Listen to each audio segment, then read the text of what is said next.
시청자 여러분 안녕하십니까? 2018 평창 동계올림픽을 계기로 KTX 서울 강릉선이 개통되면서 강릉은 연간 3천만 명이 찾는 관광도시로 도약했습니다. 고속교통망 연결이 지역 발전에 얼마나 큰 기여를 하는지 확인할 수 있었는데요. 이번에는 동해선입니다. 삼척과 포항을 잇는 동해 중부선이 완공되면서 마침내 부산에서 강릉까지 동해선을 따라 전 구간 연결이 개통되었습니다. 오늘 시사반장에서는 이 철도 교통 연결이 동해안 지역에 어떤 기회를 가져올 수 있을지, 또 기대 속에서 우리가 고민해야 할 것은 무엇인지 말씀을 나눠보도록 하겠습니다. 자, 오늘 함께 하실 분들을 소개해 드리겠습니다.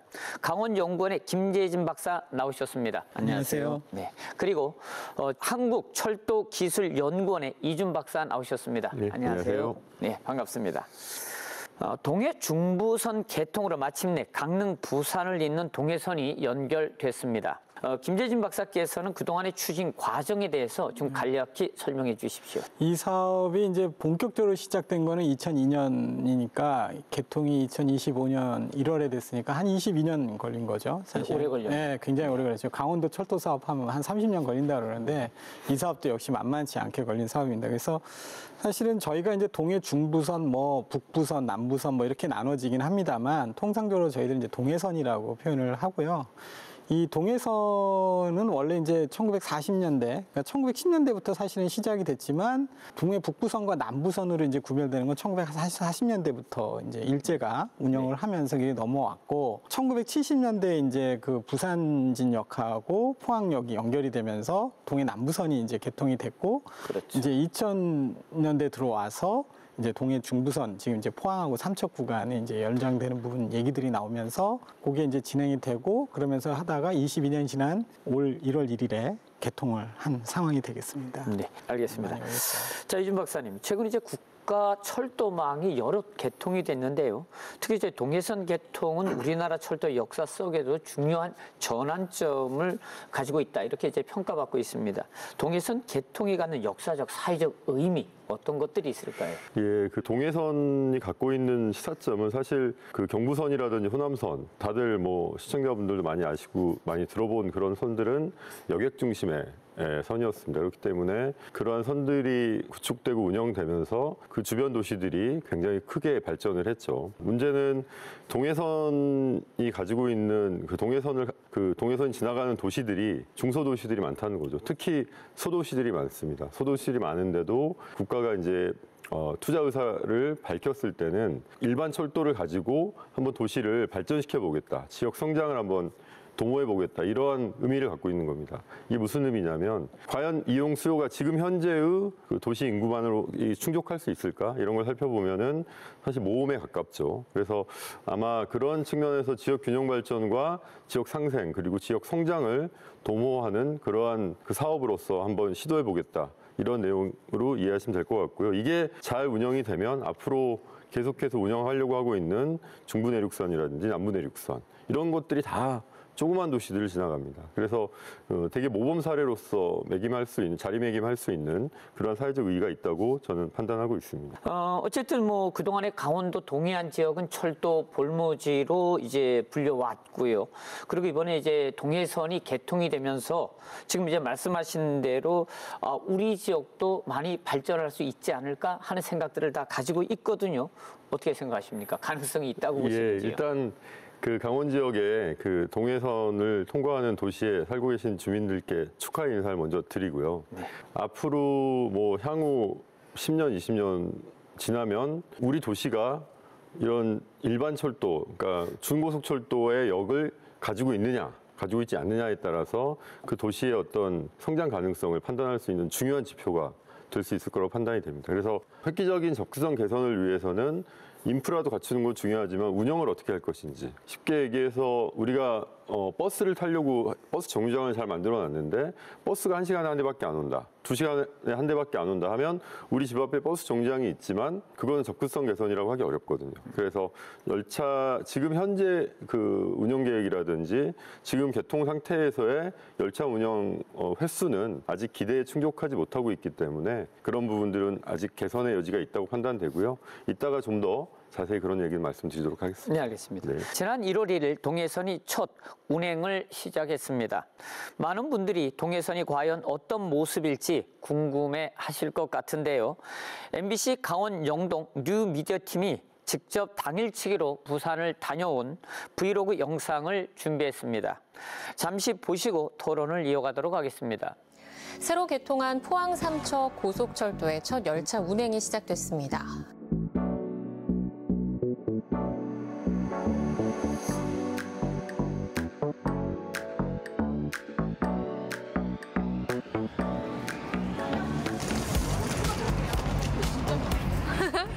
어서 오시오요.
됐어? 어. 앉았어? 머리 안 졌어. 똥 싸는 거 아니야? 아니, 안 써, 안 써.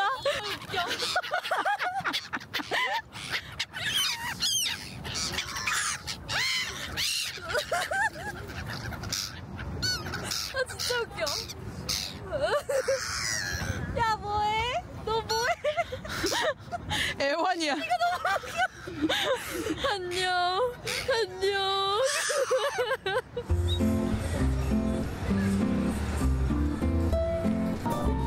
통새우. 시식이 있어.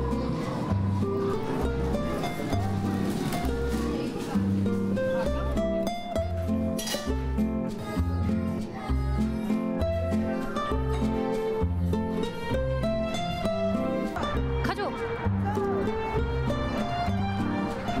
지금 시각 몇 시인가요? 10분.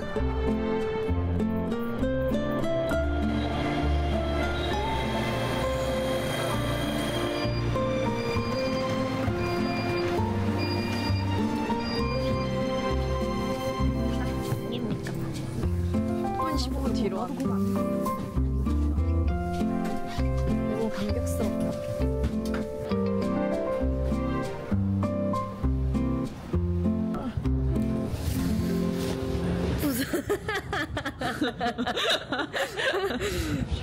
아침 5시 27분이었나? 28분 기차를 타고 오후 6시 7분에 돌아오는 일정으로 당일치기 밀면 먹기 미션은 성공을 하였고 다시 한다면 다시 한다면 가서 4시 차로 돌아오거나 아니면은 무조건 하루를 자고 온다. 하루를 자고 오고 싶다. 왜냐면 차비가 왕복이 7만 원이 넘는다. 7만 원도 너무 넘고 비싸다. 하루에 거의 10시간 앉아 있는 건 너무 힘들다. 맞아.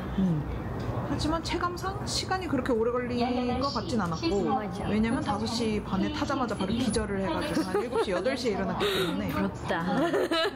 너무 잘 자서 아주 좋았습니다. 빠르게 KTX가 왔으면 좋겠다. 이유는 너무나도 느리다. 너무 느리다. 속도가 거의 한 50도 본 것 같아. 네, 지금 이제 영상에서 보셨다시피 이제 부산 강릉의 거리가 450여 킬로미터밖에 되지 않거든요. 뭐 어떻게 보면 한국에서 제일 긴 거리라고 볼 수 있는데 그럼에도 불구하고 이동 시간이 지금 보신 대로 5시간입니다. 5시간. 그래서 이용자들 사이에서는 지금 이제 이야기한 것처럼 고속 열차라고 얘기하기엔 좀 너무 느린 것이 아닌가 이런 의견들이 많거든요. 김재진 박사님, 왜 이렇게 느립니까?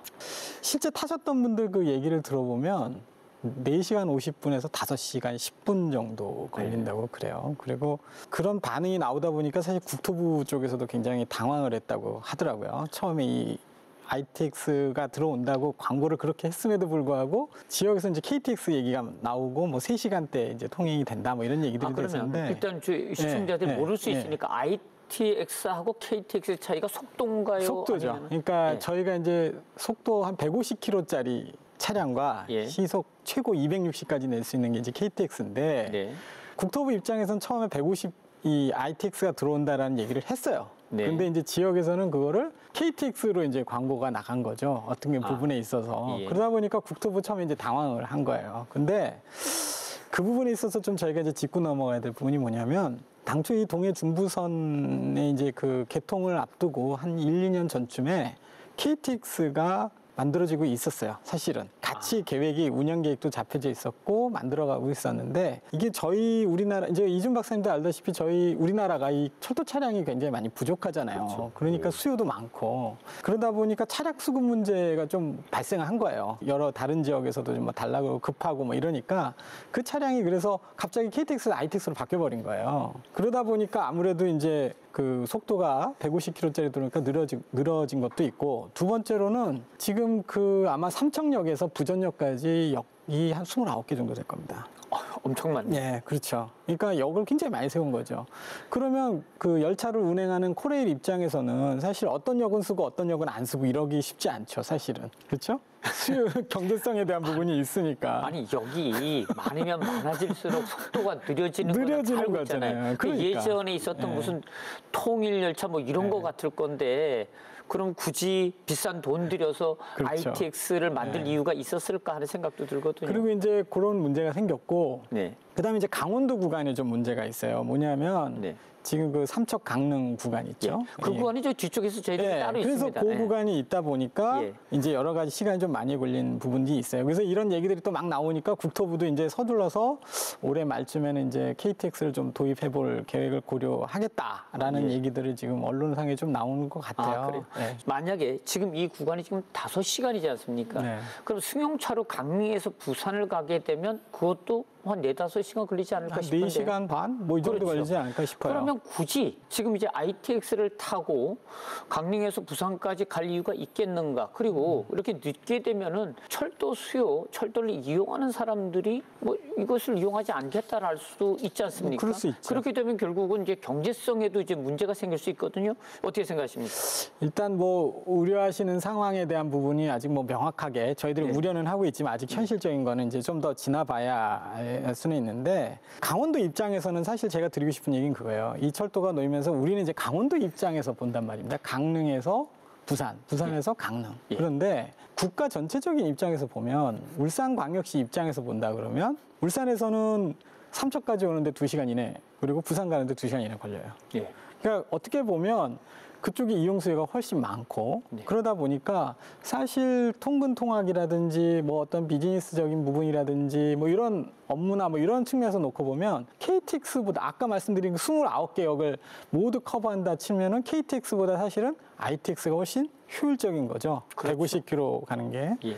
그런 측면에서 좀 어떻게 보면 지역과 중앙 부처 간에 어떻게 보면 이견이 있을 수 있는 거 있고 지역과 지역 간에도 아마 조금 상황들이 다를 겁니다. 그래서 저희는 KTX 얘기 막 하고 있지만 지금 아마 포항이나 울산 쪽에서는 그런 얘기 또 안 하실 거예요. 그래서 그런 차이가 있는데 결국에는 이런 철도 수요를 유지하려면 관광 수요라든가 이런 것들을 이제 저희가 확충하는 방법밖에 없겠죠. 근데 결국에는 이제 철도를 이용하는 사람들은 승용차를 버리고 철도를 탄다는 얘기는 내가 어딘가를 갈 때 피곤함을 좀 덜 느끼고 싶고 그리고 이미 철도를 타겠다고 딱 마음을 먹고 타는 사람들이 많기 때문에 결국엔 그 사람들을 유인할 수 있는 그 어떤 시설, 그 다음에 관광, 뭐 이런 상품, 뭐 이런 것들이 굉장히 중요하게 되겠죠. 그래서 그렇죠. 결국에는 그 해당 지자체가 이제 이런 관광 개발이라든지 뭐 지역 개발이라든지 이런 거에 이제 신경을 좀 많이 써야 되는 그런 상황이 이제 벌어졌다 이렇게 볼 수 있습니다. 자치단체들이 네. 노력을 많이 해야 해야겠네요. 되는 이게. 그런 상황이 된 거죠. 네, 이 박사님, 지금 이제 서울, 부산 간의 이동 시간이 이제 2시간 15분. 그 다음에 이제 서울에서 광주는 1시간 반 이렇게 걸린다고 하지 않습니까? 네. 그 이제 강릉에서 부산은 이제 뭐 5시간 앞으로 줄어들어도 한 3시간 정도 되지 않을까 하는 생각이 들거든요. 자, 그렇다 그러면은 지금 이제 이 동해선 활성화 그리고 이제 이것을 지금 이제 지역 주민들은 고속철도로 바꿔달라 이렇게 요구하고 있거든요. 뭐 가능하리라고 보십니까? 아니면 만약에 그렇게 추진한다 그러면 언제쯤 고속화 철도가 될 것 같습니까? 이제 용어 정리가 좀 필요한데요. 예. 그 고속철도라고 하는 거는 이제 그 320km 최대 속도가 320km 이상 나는 KTX들을 이제 고속철도라고 명명하고 있고요. 네. 아까 이제 그 김전진 박사님이 얘기해주신 ITX 이음 같은 거는 EMU 260 네. 최대 속도를 260까지 낼 수 있는 이제 중고속철도라고 예. 이해하시면 될 것 같습니다. 일단 지역 간 이동을 하는 데 있어서 고속철도를 우리나라가 세계 4번째로 만든 나라입니다. 굉장히 그거에 대해서는 자부심과 긍지를 가지고 있는데 그 서비스를 철도를 만들어 놓고 수혜를, 그러니까 모든 인프라를 만들어 놓고 수혜를 못 받는다. 이거는 좀 억울하죠. 어떻게 보면. 그렇죠. 요금을 좀 비싸게 내더라도 그러한 거에 대한 수요가 분명히 있기 때문에 하루에 모든 열차를 다 그렇게 운행하지 못하더라도 일부 열차는 고속철도를 넣어서 운영을 할 수 있게끔 해줘야 되는 게 맞고요. 그렇죠. 이 양질의 서비스라는 건 한 번 공급받으면 우리도 핸드폰 없을 때는 그냥 살다가 한 번 있으면 이게 얼마나 편리한지 알기 때문에 이런 서비스에 대한 자기만의 만족도의 높이가 효용의 가치가 높아지지 않습니까? 아, 그럼요. 철도도 똑같다고 생각합니다. 철도도 저희가 사실 강릉까지 오는 열차도 맨 처음 1시간 반 공약이었죠. 1시간 네. 반 올 수 있다고 했는데 중간에 정차역이 많아지면서 2시간대로 이제 늘어났는데 오늘 또 강릉을 기차를 타고 왔는데 수요가 꽉꽉 차 있습니다. 그 수요들이 과연 그 전에도 있었느냐? 아닙니다. 이 강릉선이 생김으로 인해서 강릉까지 가야겠다라고 하는 새로운 유발 수요들이 생기는 거고 이따 또 말씀드리겠지만 네. 지역 상생에 있어서 그런 유발 수요는 굉장히 중요한 포인트거든요. 지금 현재는 느리지만 이 느린 상태로 운영할 수는 없어요, 절대. 국민들이 다 알고 있고 언젠가는 빠른 열차 타고 싶다고 생각하고 있기 때문에 그 열차가 투입되는 거는 이제 지극히 당연한 얘기라고 저는 판단이 되고요. 다만 아까 김전진 박사님이 지적해 주셨듯이 우리나라가 2004년에 그 KTX 도입하고 지금 20년 정도 지났거든요. 네. 차량의 내구 연한이 30년입니다. 그러면 지금 20년 지난 열차들도 다 교체해야 됩니다. 그 돈이 또 천문학적인 돈이 들어갈 거예요. 그거를 철도 공사가 감당할 수 없고 또 국가가 보조해줘야 되는 아직 뭐 그런 것들이 어떻게 해야 된다는 기준은 없지만 그러니까 굉장히 복잡한 상황에서 또 교수님 맨 처음에 말씀하셨듯이 우리나라가 굉장히 많은 철도들이 지금 막 개통되고 있거든요. 거기에 소요되는 열차들이 굉장히 동시다발적으로 들어가고 있는 상태입니다. 그래서 어느 지역에만 갑자기 높은 열차에 고급 서비스를 해주기 어렵기 때문에 또 고속열차와 그다음에 지금 여기 ITX 마음이라고 하는 열차의 생산 방식이나 그다음에 투입되기 전까지 시운전해야 되는 그런 것들이 다 다릅니다. 여건도 다르고 그래서 뭐 자동차는 그냥 사오면 그냥 운행하면 되지만 열차는 투입하기 전에 시운전을 엄청 오래 해야 됩니다. 그래서 그런 선로도 많지 않고 그런 여러 가지 여건 때문에 그 도입에 대한 여러 가지 그 갈망은 있으시겠지만 조금 이런 서비스들을 일단 천천히 왜냐하면 이런 서비스들이 계속 4시간 신기해서 한번 타봤는데 아까 브이로그에서 나왔듯이 이거 뭐야? 그러면 이제 안 탑니다. 예. 그리고 입소문도 야 그냥 승용차 타고 가는 게 나아. 이런 얘기가 나오고요. 그렇죠. 그래서 이런 고급화된 서비스는 차츰 아까 제가 말씀드렸던 획기적인 접근성 개선에 기반을 닦아놨기 때문에 그 기반 하에 이제 운영 체계는 천천히 어떤 여러 가지 정책과 더불어서 진행이 될 거라고 저는 판단하고 있습니다. 사실 이제 경제학에서 수요가 공급을 창조할 수도 있지만 맞습니다. 또 공급이 수요를 수요를- 창조할 네, 수 있습니다. 그렇습니다. 예, 예. 그래서 지금은 이제 굳이 얻은 것이 옳다 그러다 이렇게 얘기하지 네, 네. 않는데 사실 그래도 사람들 입장에서는 강릉에서 부산 간다 그러면 어쨌든 5시간은 아닌 것 같아요. 그렇죠. 그러니까 한 3시간 늦어도 네, 네. 3시간 정도는 돼야 자동차를 가져가는 것보다는 그래도 좀 낫지 않을까 하는 생각도 예, 들고 당연한 논의입니다. 또 굳이 이제 많은 역들도 다 지역 사정이 있을 겁니다. 그렇다 하더라도 이런 것들을 뭐 광역자치단체 아니면 정부가 좀 조정을 해야죠. 네. 자, 김진인 박사님. 저희 고속 열차가 도입되더라도 이제 강릉 삼척 구간 아까 이제 말씀하셨던 거 이게 지금 속도를 낼 수 없는 상황이잖아요. 그렇죠. 진짜 이거 어떻게 하면 될까요? 뭐 어떻게 한다라는 표현은 뭐냐면 이제 사실은 이제 선로가 이미 있는데 그 선로를 이제 좀 더 고속철도가 다닐 수 있게끔 바꿔줘야 되는 상황인 거죠. 그렇죠. 예, 예. 뭐 간단합니다, 사실은. 근데 이제 문제는 돈이 많이 들어가고 결국에 이제 그 돈이 들어가는 거에 대한 사업을 하는 데는 우리가 항상 경제성이라는 거를 검토를 하는데 사실 이 삼척강릉 구간 같은 경우는 지금 예비 타당성 조사를 지금 거의 마무리 단계에 있는 상황이에요. 근데 아시다시피 지역 주민들은 아무래도 자기 생활이 가까운 해안 쪽으로 좀 철도 노선이 나눠졌으면 좋겠고 국토부 입장에서나 건설하는 입장에서는 좀 외곽으로 이렇게 선형을 좀 넓게 펴서 갔으면 좋겠고 하다 보니까 이게 비용 차이가 많이 나는 거예요. 그렇죠. 예, 그러다 보니까 이 비용을 어떻게 줄일 건가 하는 부분이 굉장히 관건이 됐고 그런 부분이 논쟁이 지금 되고는 있지만 어쨌든 이번에 동해 중부선이 개통이 됐고 뭐 동해 북부선도 어찌됐든 예타 면제받아서 지금 2028년 아마 제 생각엔 2030년은 돼야 되지 않을까 생각은 되는데 어찌됐든 뭐 급물살을 지금 타고 있는 상황이기 때문에 정책적으로 이 사업을 빨리 추진하는 데에 대해서는 아마 정부도 그렇게 큰 이견은 없을 거예요. 그래서 이 구간에 대한 어떤 개량하는 부분들도 정부가 아마 좀 그래도 긍정적으로 정책적 사업을 끌고 가지 않을까 저희 그렇게 예상을 하고 있는 상황입니다. 그럼 예타 통과에 대한 가능성은 어떻게 보세요? 되게 어려운 질문인데요, 사실. 그 아까도 말씀드린 대로 제가 알고 있기로는 그 해안 쪽 노선하고 이제 이 내륙 쪽 노선하고 하는 부분에 대해서 어느 정도 합의는 보신 것 같아요. 어느 정도. 어디 바닷가 쪽으로 아니면 내륙으로? 그건 이제 그 구간마다 조금씩 다른 것 같아요. 예. 근데 아무래도 선거라든가 이런 게 있으니까 조금 그런 게 가미되지는 않았을까라는 생각은 좀 드는데 어쨌든 그래서 이제 정책적 분석에 대한 부분이 우리가 이제 그 HP라고 그래서 경제성 분석만 이제 가지고 얘기하는 건 아니라서 그 부분은 이제 어느 정도 점수를 이제 맞고 들어가느냐가 중요한 이제 그걸로 남을 걸로 보여지는데요.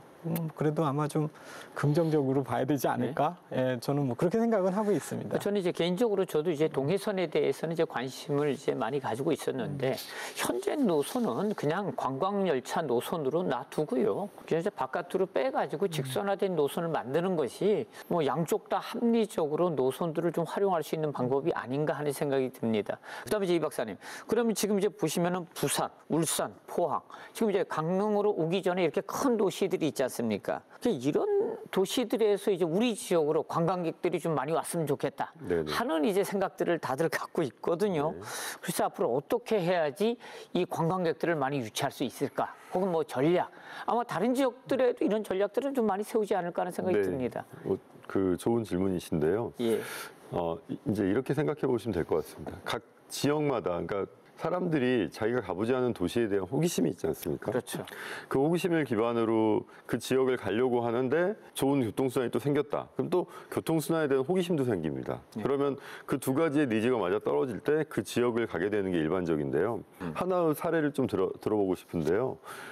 익산이라는 도시와 대전이라는 도시가 있습니다. 네. 두 도시 다 거쳐가는 도시의 역할이 강했습니다. 그래서 익산 같은 경우는 호남선으로 내려가는 과정에서 그냥 관문 도시처럼 뭐 익산역을 많이 들어오셨겠지만 익산역에 하차하는 사람들이 그렇게 많지 않고요. 군산이라든지 아니면 전주, 또 전주가 한옥마을 때문에 관광객이 굉장히 많지 않습니까? 그리고 그 여수, 그다음 목포 이렇게 갈라지면서 익산이라는 도시가 상당히 사람들에게 유인할 수 있는 요소들이 별로 없었습니다. 그래서 익산이 철도 관광객들이 스쳐 지나가는 것들을 막기 위해서 굉장히 많은 노력을 했습니다. 대표적인 게 익산 미륵사지 석탑을 기반으로 한 관광지 형성이라든지 아니면은 그 만경강 관련된 그 여러 가지 관광 개발이라든지 그다음에 산업단지 유치라든지 뭐 이런 지역에서의 노력을 많이 했는데 따지고 보면 닭이 먼저냐 달걀이 먼저냐 할 수 있겠지만 익산역을 기반으로 한 여러 가지 개발을 할 수 있는 요소가 생겼기 때문에 가능했던 거고요. 대전도 마찬가지입니다. 대전도 물론 대도시이긴 하지만 그 대전에서 사람들이 뭐 예를 들자면 성심당 빵을 사기 위해서 내립니다. 그렇죠. 이게 말도 안 되는 상황 같지만 네. 젊은 친구들은 그렇죠. 성심당 빵을 사기 위해서 부산 갔다가 대전에서 내려서 가서 인증하고 다시 그러니까 각 지역마다 굉장히 머리를 짜서 자 우리가 아까 말씀드린 기반을 만들었지 않습니까? 네. 그럼 그 기반 하에서 사람들이 우리 도시에 올 수 있는 유인 요소를 뭘 만들 것이냐 이런 것들을 굉장히 많이 활용해야 되고 그 다음에 두 번째 굉장히 중요한 포인트가 있는데요. 물론 컨텐츠도 중요하지만 그 컨텐츠들을 잇는 물리적 구조를 잘 만들어야 됩니다. 그 물리적 구조라는 거는 역에서 내렸는데 횡해서 사람들이 어디로 어떻게 이동할지 몰라서 뭐 걸어간다거나 버스를 기다린다거나 택시를 탄다거나 이런 현상이 벌어지면 안 됩니다. 요즘 중소도시일수록 그 스마트 모빌리티라고 하는 모빌리티 뭐 예를 들자면은 뭐 전기 자전거라든지 아니면은 콜버스라고 하는 DRT라고 우리가 흔히 얘기하는 수용답형 버스입니다. 뭐 조그만 콜밴 같은 게 내가 목적지를 찍으면 돌아다니면서 사람들 막 싣고 다니는 합승버스 같은 겁니다. 이런 것들이 국가에서 지원을 많이 해줘요. 그런 사업들을 이런 역을 중심으로 유치하면서 중요한 포인트마다 이을 수 있는 그러한 그 여러 가지 교통체계 거미줄처럼 있는 전략들을 중소도시에서 굉장히 잘 마련하면 아마 지금 말씀드렸던 기반 여러 가지 철도역을 중심으로 한 기반에 발맞춰가지고 잘 진행이 될 수 있을 것 같다고 판단합니다. 철도 역사를 중심으로 한 도시 전체의 교통 체계 이런 것들이 좀 다시 좀 이렇게 만들어질 필요가 있을 것 같네요. 자, KTX 이제 강릉선 개통 이후를 좀 보면 이제 관광 분야의 활성화. 뭐 상당히 많은 관광객들이 지금 다녀가고 있습니다. 그런데 이제 저희들이 염려하는 것은 뭐냐면 아까 이제 이 박사님이 말씀하신 대로 이제 지역의 인구 문제. 그렇죠. 예, 인구는 계속 줄어들고 있습니다. 그다음에 이제 고용의 문제. 사실 이런 것들은 큰 변화가 없고 심지어는 지금 줄어들고 있는 이런 상황들이거든요. 아마 수도권에서 이제 떨어진 지역들의 문제가 다 그것이 아닐까 하는 생각이 듭니다. 이제 우리가 이것을 교통 환경 개선을 통해 가지고 지역 소멸, 인구 감소 이런 것들을 좀 막아보자. 그리고 좀 대응을 좀 해보자 하는 것이거든요. 그러면 지금 이제 동해선 개통 역시 이러한 상황들에서 동해안 지역 주민들이 빨리 이제 개통을 하고 좀 만들어 달라 이렇게 요구한 점도 충분히 있습니다. 그러면 인구 증가, 그 다음에 이제 기업 유치, 지역 소멸을 막는데 지금 이제 동해선의 역할. 가능하리라고 보십니까? 사실은 이 노선에 항만들이 있어요. 무역 항만들이. 우리나라 30대 무역항이 있는데 5위권, 10위권 안에 들어가는 항만들이 울산항, 포항항, 동해무코, 삼척, 부산항도 있고. 부산항도 있고요. 사실은. 그 굉장히 큰 항만들이 있는데도 불구하고 그리고 산업단지들도 굉장히 많단 말입니다. 사실은 국가산단들도 있고. 근데 이런 것들이 서로 연결이 안 되다 보니까 다 따로따로 노는 거죠. 사실 어떻게 보면 국가적인 입장에서는 굉장히 경쟁력이 떨어지는 그런 상황인데 결국엔 이런 것들이 좀 잘 연계가 되고 분산이 되고 그렇게 되면 지역의 인구 유입도 당연히 좋아지겠죠. 사실은. 그럼에 인해서 역세권 아까 말씀드린 역세권 개발이라든가 주변의 지역 개발이 이제 어떻게 되는가 하는 부분들이 또 어떻게 보면 지역의 인구 유입을 하는 부분 뭐 이런 부분들이 굉장히 큰 영향을 준다. 그래서 어떻게 보면 아이러니하지만 KTX가 지금 저희가 빨리 넣어달라고 하지만 사실 KTX가 들어오기 전에 그런 준비를 좀 더 우리가 할 수 있는 시간적인 여유 뭐 한 1년 정도? 아니, 네. 시간은 많이 있었습니다. 지금 동해선 철도가 22년 만에 놓여졌다고 말씀하셨잖아요. 그 22년은 뭐 하고? 또 뭐 준비를 또 그래도 또 지자체 입장에서는 또 준비를 또 계속 해야 되는 입장이니까 우리나라 사람들이 지금 많이 이제 소득 수준이 높아졌잖아요. 그렇지. 그리고 이제 노령화되고 고령화되면서 지역에 내려와서 살고 싶은 생각들을 이제 한단 말입니다. 그래서 땅값도 싸고 이러니까 주택값도 싸고. 근데 이제 이런 분들이 내려와서 사는데 의료 수준이나 이런 것들은 또 안 받쳐주잖아요. 그러니까 그런 부분들을 어떻게 좀 유치를 해서 좀 그런 부분들을 좀 해소해 나가는 그런 사업들도 한번 좀 끌고 가보는 것도 좋은 하나의 방안이 아닐까라는 생각은 해봅니다. 뭐 요양원 같은 예, 경우가 좋은 케이스가 아닐까. 그러니까 하는 그렇다고 또 생각이 이제 뭐 젊은 사람들하고 노인분들만 모신다는 얘기가 아니고요. 그 어떻게 보면 이제 오는 사람들의 질을 이제 높이는 거죠, 사실은. 소득 수준이 높은 사람들이 와서 여기다 지역에 이제 돈 많이 쓸 수 있게끔. 그렇게 보면 아무래도 지역 경제에 도움이 많이 되겠죠. 그래서 그런 것들도 좀 한번은 저희가 고민을 좀 해봐야 되지 않을까 이런 생각이 됩니다. 네, 알겠습니다. 자, 이 박사님 어떻게 생각하십니까? 그 아까 말씀드렸던 정주 인구를 늘리는 것 자체는 굉장히 어려운 아젠다입니다. 근데 요즘이 아니라 좀 됐죠. 되게 유행하는 그 단어가 교수님도 아시겠지만 워케이션이라는 단어가 워케이션. 있습니다. 예.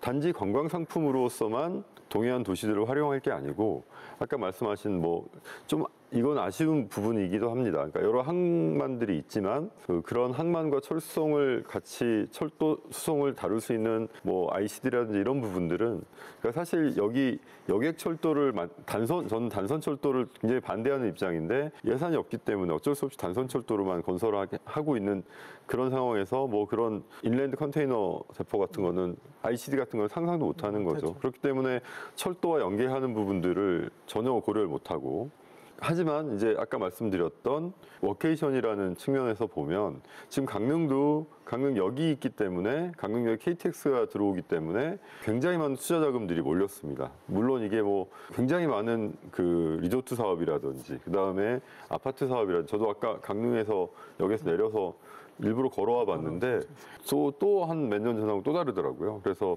이게 아마 어디서든 사람들이 유입될 수 있는 환경들은 조성하려고 하는 것들이 돈이 될 것이고요. 그 돈을 모을 수 있는 그 워케이션 사업이라든지 아니면 아까 산단 사업 같은 것들을 굉장히 구체적으로 조금 유치하고 그러니까 자본 유치에 대한 노력을 좀 각 지자체에서 하면 여기 없으면 자본들도 모이지 않습니다. 근데 자본들이 이런 고속철도 역이 생겼기 때문에 충분히 가능성을 보고 자기네들의 투자 여력들을 확인하는 과정이 분명히 생길 거거든요. 개발 압력이 생길 거라는 거죠. 그렇죠. 그런 네. 걸 통해서 사실 이런 그 동해선 주변 개발을 땅값만 올릴 게 아니고 그렇죠. 네, 그렇게 좀 가야 되지 않을까 이런 생각을 합니다. 지금은 땅값이 너무 많이 올라가요. 많이 올라갔어요. 예, 예. 네.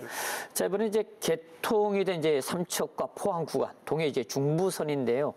경제성 평가에서는 상당히 이제 낮은 점수를 받았었다고 얘기합니다. 그러니까 국가 균형 발전 차원에서 예비 타당성 조사 이제 면제 사업으로 추진됐다고 이제 말씀드렸는데요. 지금 이제 강릉과 동해 간의 이제 고속화 사업, 예비 타당성 조사, 지금 이런 것들이 추진 중에 있다고 저희들이 모두에 말씀을 드렸습니다. 사실 이제 이 예비 타당성 조사는 말씀하신 대로 제일 중요한 게 이제 경제성에 관한 문제 아니겠습니까? 경제성.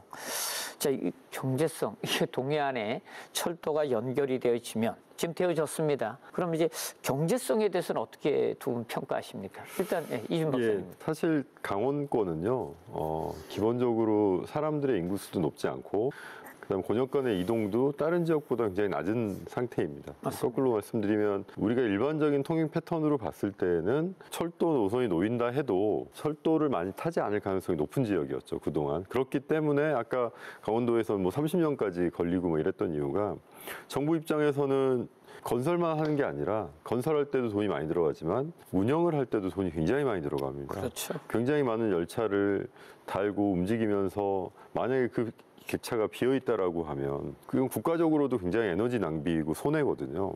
그리고 철도 산업의 가장 큰 문제 중에 하나가 철도 관련 유관기관들의 부채가 늘어나는 건데 건설을 한 공단도 부채가 늘어나고 그다음에 운영을 하는 철도 공사도 늘어나고 제가 한 10몇 년 전에 되게 가슴 아픈 연구를 한 적이 있는데 이런 말씀 드리기가 조금 망설여지는데 뭐 괜찮습니다. 강원권의 노선 벽지 노선에 대한 폐선 연구 이런 걸 했었습니다.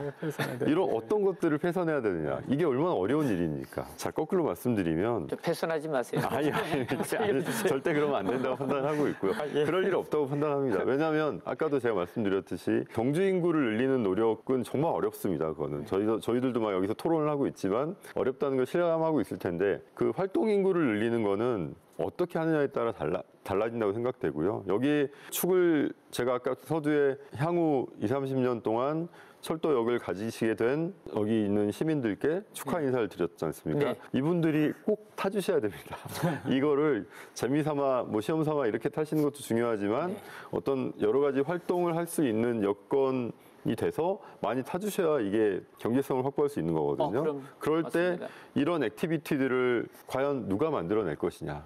그러니까 액티비티를 할 수 있는 환경을 누가 만들어낼 것이냐 이런 것들을 따져보면 앞으로 그러니까 지금까지 준비를 하는 과정보다 더 중요한 게 이제 그 준비했던 것들을 어떻게 실현할 것인지 도시 간의 교류도 많이 활발하게 해야 되고요. 지역 간 교류가 경부 측 못지않게 활발하게 이루어져야 된다고 저는 생각하거든요. 경부 측, 호남 측이 지금 호남선도 열차표 구하기가 굉장히 어려울 정도로 사람들이 이게 생겼기 때문에 왔다 갔다 하는 유발 수요들이 많아졌거든요. 네. 저는 잘 모르겠습니다. 동해 축이 어떠한 전략을 가지고 얼만큼 준비를 해서 이 유발 수요들을 대비해가지고 개통을 하려고 노력해 왔는지 제가 얼마 전에 토론회를 갔었는데 지자체에 있는 분들은 준비도 많이 했고 기대도 크더라고요. 그러면 그러한 노력들이 하나씩 단계별로 반영이 된다라고 하면 아무것도 하지 않고 개통을 맞이하지는 않으셨을 거라고 생각합니다. 저는. 그래서 그게 이제 반영이 되면 시너지가 날 것이라고 생각하고 그 이후에 열차의 증편 요구라든지 아니면 고속화 요구가 반영이 되는 것이지 네. 그냥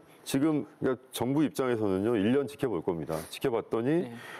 타는 사람이 없고 이거 완전 적자인데 이러면 그래서 또 그렇겠죠. 고속열차가 안 들어왔기 때문에 이거 안 타는 거다. 그거는 말이 안 된다. 아까도 김 박사님 말씀하셨지만 중간에 있는 지역에 있는 사람들은 고속열차가 들어와서 얻는 이익이 그렇게 높지 않거든요. 그렇죠. 그러니까 이거는 열차가 생겼으니까 좀 사람들이 많이 타고 다녀야 되는 거 아니냐? 그리고 사람들이 내려서 승용차보다 더 편리하게 움직일 수 있는 지역 내 아까 말씀드린 연계교통체계 잘 만들어야 되는 거 아니냐? 그리고 지역이 역을 줬으니까 민간 자본 유치해서 여러 가지 산업들을 육성해야 되는 거 아니냐? 이렇게 정부는 얘기를 할 거라고 뻔합니다. 맞습니다. 예, 맞습니다. 그래서 경제성에 대한 부분은 그런 여러 가지의 어떤 지금까지 준비해 왔었던 전략을 토대로 단계별로 절차를 밟아 나가되 제일 중요한 포인트는 아까도 말씀하신 지자체 간의 충분한 소통과 연계입니다. 경쟁하면 안 됩니다. 경쟁하면 안 되고 소통과 연계를 통해서 같이 예산도 받고 뭐 이런 전략들이 좀 필요할 것 같고요. 필요하다면 철도와 관련된 전문가들을 모셔서 포럼도 하고 거기에서 활성화 전략도 유치하고 워크숍도 하고 단편적인 예로 철도학회나 뭐 교통학회들이 강릉까지가 한계인 게 거기는 철도가 없었기 때문에 안 갔거든요. 기본적으로 철도역이 있어야 예. 학회를 유치할 수 있습니다. 컨벤션도 할 수 알겠습니다. 있고요. 예. 예, 그런 정도로 제가 너무 이야기가 격하지 않았죠? 아닙니다. 격하지 않았습니다. 예, 그 정도로 예, 예. 생각합니다. 예. 이제 우려하는 것은 이런 것들이거든요. 저는 철도역 혹은 철도가 놓여지면 사람들이 지역 주민들이 생각하기에 얘가 황금 알을 낳는 거위로 오인하는 경우가 절대 되게 그렇지 많아요. 않습니다. 예, 그러니까요. 예. 그래서 준비하고 또 준비해서 네네. 전략적으로 발전시키고 활성화시키고 하는 책임들이 본인들에게 있는 거거든요. 근데 그런 것들에 대한 뭐 준비는 전혀 하지 않고 그냥 철도가 놓여주면 우리 대박 난다. 그러니까 땅값만 올리고 결국은 아무것도 이루어지지 않는 경우가 발생하거든요. 그래서 이런 것들은 좀 주의해야 되지 않을까 하는 생각이 들고요. 벌써 시간이 이제 많이 지났습니다. 지금 이제 강원도 이제 동해안 지역에 보면 이제 동해 중부선, 동해 북부선, 그다음에 이제 속초에서 춘천을 연결하는 동서고속화 철도. 동해안 지역에서 이렇게 이제 철도망 구축을 이제 요구하는 이유는 딱 하나입니다. 이런 것들을 통해서 지역을 발전시켜 보자 하는 것이거든요. 그리고 이제 인구가 계속 줄고 있으니까 이걸 통해 가지고 뭐 인구가 줄어드는 것이 모든 도시에 뭐 심지어 부산, 울산도 다 대구도 줄어들고 있다 그러니까요. 하지만은 이것을 좀 늦출 수 있는 방법은 없겠느냐. 혹은 그게 아니라 그런다면 수도권으로부터 좀 기업을 유치해서 정주 환경을 좀 늘려가고 뭐 좋은 기업들을 유치하고 이런 것들이 사실 동해안 지역 주민들의 바람이거든요. 끝으로 과연 이제 철도 우리가 이제 교통망을 확충해서 이러한 것들을 우리가 바라는 대로 끌고 가기 위해서는 어떤 노력들이 필요한지 뭐 김재진 박사님. 네, 일단은 오늘 제가 앞서도 말씀드렸습니다만 지역 입장에서는 어쨌든 기반이 만들어진 거거든요. 어떤 노력을 해야 되느냐? 저는 일단은 항만하고의 연결성 굉장히 강화해야 되고 해양 관광이라든가 뭐 해양 산업에 대한 부분 굉장히 신경을 써야 된다. 그리고 그 동서간 철도 사업들, 동해선 철도와 연결되는 그 동서간 철도 사업들에 대해서 좀 더 우리가 신경을 써야 된다. 뭐 이런 내용들이 앞으로 향후에 강원도가 철도 정책에 있어서 굉장히 중요하게 봐야 될 부분이 아닌가 이렇게 생각이 들었습니다. 자, 이준 박사님. 제 생각에는요, 이제 이러한 망들이 강원도가 만약에 다 뭐 여러 가지 그 계획대로 다 진행이 돼서 구축이 된다라고 하면 강원도 내에 그 지역 편차가 가속화될 수도 있어요. 그러니까 오히려. 예, 철도역이 있는 도시와 없는 도시로 나뉘어서 어차피 일반적으로 저희들이 분석을 해보면 뭐 예를 들자면 세종도 주변 인근 조치원이라든지, 그러니까 신도시가 생겼을 때 조치원이라든지 대전에서 유입이 되지 타 지역에서 막 많이 오고 그러진 않거든요. 그러니까 이러한 그러니까 여기 없는 도시들은 지역 소멸이 되게 빨리 가속화될 수도 있어요, 의외로. 그래서 그러한 도시들 간의 어떤 교통망에 대한 그 촘촘한 공급 이런 것들을 어떻게 할 것인지, 그리고 아까 저는 이제 교통을 전공했었던 사람으로서 그 지역에 간선망이 생겼는데 국가의 되게 중요한 간선망이 생겼는데 지역의 교통 체계가 엉망이면 그거는 정말 너무 예산 낭비거든요. 그래서 그런 부분을 되게 적극적으로 검토를 해서 반영을 해야 된다고 생각을 하고요. 그리고 이제 마이스라는 게 있지 않습니까? 컨벤션 같은 거 다 포함한 그런 사업을 추진할 수 있는 여건이 이런 철도역들 때문에 충분히 구비가 됐다고 판단이 됩니다. 그러면 그 다음에 제가 자꾸 이제 약간 자본주의의 논리를 자꾸 말씀드려서 뭐하지만 돈이 모일 수 있는 이러한 여러 가지의 장을 만들 수 있도록 각 지역에서도 노력을 해야 되고, 지역 주민들께도 부탁드리고 싶은 게 조금 불편하더라도 철도가 생겼으니 많이 타주시고, 그냥 그 승용차가 훨씬 편한데? 라는 마음으로 이 철도를 외면하면 아무 일도 생기지 않습니다. 그래서 철도역 주변에 일부러 차를 대고 지역을 좀 이동하면서, 그렇게 되려면 물론 연계교통체계 잘 갖춰져야겠죠. 그래서 나중에 이제 김 박사님도 춘천에서 오실 때 승용차로 오지 마시고 철도를 타고 철도를 타고 좀 와주시고, 알겠습니다. 그런 환경이 좀 되면 좋겠다, 이런 생각을 해봅니다. 예. 아이고, 오늘 두 분 바쁘신데 멀리서 와주셔서 고맙습니다. 예. 일제강점기 동해선은 강원도의 풍부한 산림, 광물을 효율적으로 실어나르기 위해, 그리고 자원을 효율적으로 수탈하기 위한 경로로 계획되었었습니다. 동해안을 따라 이어진 철길은 침략의 상징이자 우리들의 아픈 역사의 흔적이었습니다. 하지만 오늘날 강릉에서 부산까지 연결된 이 길은 전혀 다른 의미를 가지게 되었습니다. 이제 이 길은 새로운 희망과 가능성을 품고 동해안 시대를 열어가는 상징적 의미로 자리 잡게 될 것입니다. 앞으로 이 길이 동해안을 따라 평화와 번영을 싣고 달리는 협력과 교류의 길로 거듭나기를 기대합니다. 오늘 시사반장은 여기까지입니다. 시청해주신 여러분 고맙습니다. 안녕히 계십시오.